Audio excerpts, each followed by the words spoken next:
Samajwadi party के शाहजहांपुर जिलाध्यक्ष तनवीर खान ने कोलाघाट पुल को लेकर भाजपा सरकार पर तंज कसते हुए कहा कि भाजपा झूठ बोलकर जनता का शोषण कर रही है। भाजपा की पूरी सरकार झूठ की बुनियाद पर ही खड़ी है। बता दें कि वह शनिवार दोपहर को कोलाघाट पुल पर चल रहे आंदोलन में अपना समर्थन देने पहुंचे थे। इस दौरान उनके साथ सपा नेता उपेंद्र पाल भी मौजूद रहे। वहीं दोपहर बाद पहुंचे एसडीएम कलाम दशरथ कुमार ने चौथे दिन अनशनकारियों को जूस पिलाकर भूख हड़ताल को खत्म करा दिया।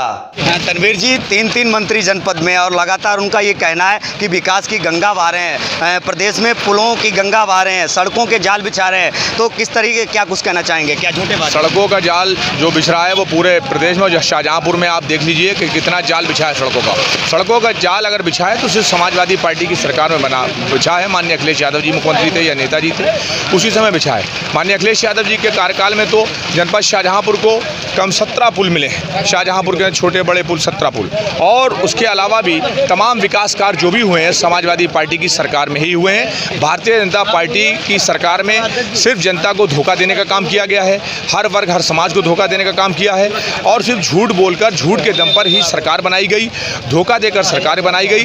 लेकिन अब असलियत जनता के सामने आ चुकी है। आज उसका जीता जागता उदाहरण आप देख रहे हैं कि 2 साल हो चुके हैं इस कोलाघाट पुल को टूटे हुए, क्षतिग्रस्त हुए। जांच पर जांच होती जा रही है।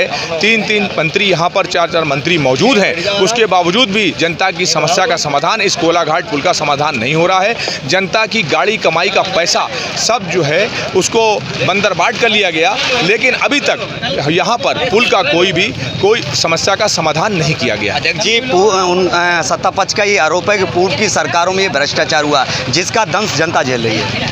ये जो भ्रष्टाचार हुआ आप सबके सामने है। पूर्व की सरकारों में जो कोई भी आरोप लगा रहे हैं, ये भारतीय जनता पार्टी के लोग या विपक्ष के लोग जो भी लोग आरोप लगा रहे हैं, समाजवादी पार्टी की सरकार में जितना काम हुआ है, क्योंकि समाजवादी पार्टी की कथनी और करनी में कोई फर्क नहीं है। समाजवादी पार्टी ने जनता से जो वादे किए सरकार बनने पर पूरा किए, उससे भी कहीं ज़्यादा काम करके दिखाए हैं। लेकिन भारतीय जनता पार्टी ने जब सरकार बनने से पहले, अपनी सरकार बनाने से पहले जनता के बीच चुनावी घोषणा पत्र में जो भी वादे किए उसमें से एक भी वादे को पूरा नहीं किया। और भ्रष्टाचार तो आप देखते हैं आए दिन जो है वायरल होता है सोशल मीडिया पर कि किसकी सरकार में सबसे ज़्यादा भ्रष्टाचार है। भ्रष्टाचार ये क्या कम भ्रष्टाचार है कि 6.5 करोड़ रुपया बर्बाद कर दिया गया। आज ये कोलाघाट के पुल का आज तक जो है उसका जो है समाधान नहीं किया गया। आज जनता जो है जूझ रही है समस्याओं पर समस्याएं बढ़ती जा रही हैं और उसका कोई समाधान नहीं किया जा रहा है। ये भारतीय जनता पार्टी की सरकार की जिम्मेदारी नहीं है। गड्ढा मुक्त की बात करते हैं, आज गड्ढा युक्त सरकार है। जगह जगह आप निकलना है गड्ढे ही गड्ढे हैं। पूरे शाहजहांपुर के अंदर कितनी सड़कें बनी हैं हमें बताएं।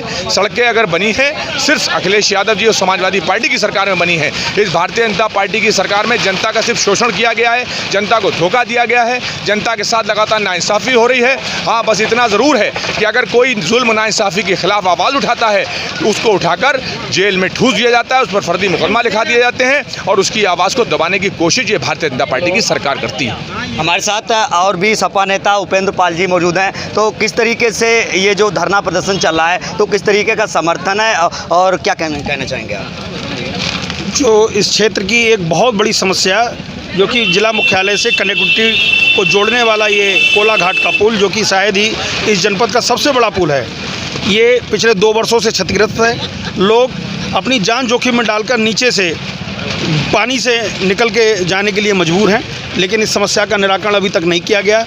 6.5 करोड़ रुपए जो कि जनता की घोर मेहनत का पैसा है, सरकार का पैसा है, उसको बिना जांच किए हुए कि इस पुल की मरम्मत होना चाहिए या ये नया पुल बनना चाहिए, बिना जांच किए हुए 6.5 करोड़ रुपए उसमें लगा दिया गया।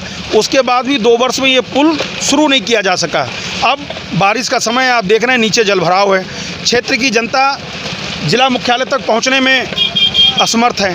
किसी की भी कोई बीमारी होती है, कोई मरीज होता है, वो अपने मरीज को जिला मुख्यालय तक ले जाने के लिए परेशान हो रहा है, अपने मरीज को जिला मुख्यालय तक नहीं पहुंचा पा रहा है। पूरी तरीके से भारतीय जनता पार्टी भ्रष्टाचार में लिप्त है। आप जैसा कि अभी कह रहे थे कि पिछली सरकारों की जिम्मेदारी ठहरा रहे हैं भारतीय जनता पार्टी के लोग। अभी बनारस में एक पुल बन रहा था जो कि भारतीय जनता पार्टी के केंद्रीय परिवहन मंत्री जो कि सड़क निर्माण मंत्री हैं, उनके ही चहेती कंपनी को उस पुल का ठेका दिया गया था। वो पुल निर्माण पूरा होने से पहले ही गिर गया। जाने कितने पुल भारतीय जनता पार्टी की सरकार में निर्माण होने से पहले ही गिर जा रहे हैं। खैर, अगर इन बातों को टालते रहेंगे कि पुरानी सरकारों पर डालते रहेंगे तो इसका कभी निराकरण नहीं हो सकेगा। अच्छी बात ये होती कि भारतीय जनता पार्टी के लोग तीन इस जनपद से मंत्री हैं, पीडब्ल्यूडी मंत्री जिनके अंदर में आता है ये, और जो वित्त मंत्री जो पैसा स्वीकृत करते हैं, वो दोनों के दोनों ही मंत्री जनपद शाहजहाँपुर से आते हैं। लेकिन दुर्भाग्य है कि 2 वर्ष होने जा रहे हैं, फिर भी इस क्षेत्र की जनता को उन मंत्रियों का कोई भी समर्थन, कोई भी सहयोग नहीं मिला। अगर वो चाहते तो ये तो 2 महीने 4 महीने का काम था, अब तक इस समस्या से निराकरण कराया जा सकता था। उनका कहना है कि ये पुल रिजेक्ट हो चुका है, इस पर कभी भी जनहानि हो सकती है। भाई 2 वर्ष से अधिक हो गया, 2 वर्ष बाद ये तय कर पा रहे हैं कि ये पुल रिजेक्ट हो चुका है। 6.5 करोड़ रुपए क्यों लगा दिया? 6.5 करोड़ रुपए सरकार का, इस जनता का, गरीब जनता का जो टैक्स के द्वारा सरकार पर पहुंचता है, वो 6.5 करोड़ रुपए खर्च करने से पहले तय करना चाहिए था कि ये पुल रिजेक्ट हो गया, उपयोग के दोबारा लायक है या नहीं है। अब अगर हो भी गया है तो 2 वर्ष से अधिक का समय हो गया। वित्त मंत्री यहाँ के, पीडब्ल्यूडी मंत्री यहाँ के, आखिर कौन सी गहरी नींद में सो रहे हैं जो यही नहीं तय कर पा रहे हैं कि नया पुल बनना है या इस पुल की मरम्मत होनी है। 2 वर्ष से ज़्यादा का समय हो गया है, अब तक तो ये तय हो जाना चाहिए था। और अगर नया पुल बनना था तो अब उसकी शुरुआत हो जानी चाहिए थी। हमारी इस प्रशासन से, सरकार से मांग है, अपना ईगो छोड़ के, दोनों मंत्रियों की जो प्रतिस्पर्धा चल रही है, उस प्रतिस्पर्धा को त्याग के इस क्षेत्र की जनता की समस्याओं को देखते हुए इस पुल के निराकरण का जल्द से जल्द निस्तारण करें और जल्द से जल्द ये घोषित करें कि इसका निर्माण कब तक होगा या ये पुल शुरू किया जाएगा तो कब तक शुरू किया जाएगा। इस क्षेत्र की समस्या को, इस क्षेत्र की जनता को इस समस्या से निराकरण कब तक मिल सकेगा। आप देख सकते हैं हमारे साथ सपा के जिलाध्यक्ष तनवीर खां भी मौजूद थे और सपा नेता उपेंद्र पाल जी मौजूद थे। शाहजहाँपुर से दिनेश पाल सिंह, साक्षी इंडिया टी न्यूज़।